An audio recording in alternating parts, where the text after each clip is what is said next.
Plan d'action pour apprendre le design humain.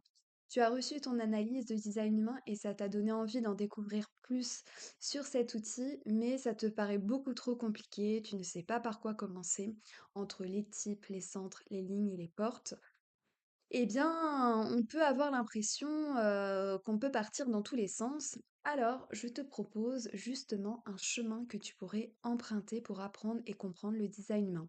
D'ailleurs, c'est un chemin que j'aurais bien voulu qu'on me donne quand j'ai commencé l'apprentissage du design humain. J'aurais sûrement gagné beaucoup plus de temps.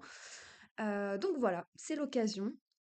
Donc ici, je ne vais pas forcément, détailler le pourquoi du comment, mais je te donne les 5 étapes, même s'il y en a plus parce qu'il y a les autorités intérieures et cetera.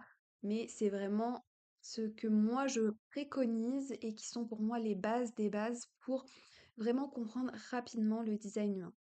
Alors, en étape 1, il y a les centres. En étape 2, les circuits. En étape 3, les portes. En étape 4, les types.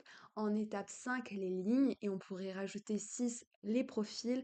Et 7, les autorités intérieures.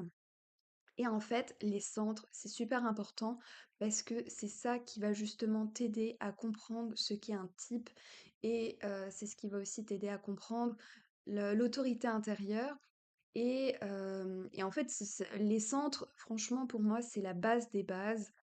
Faire un gros focus dessus, je pense que c'est la première grosse étape pour ensuite débroussailler justement ce qui peut paraître un peu plus complexe en design.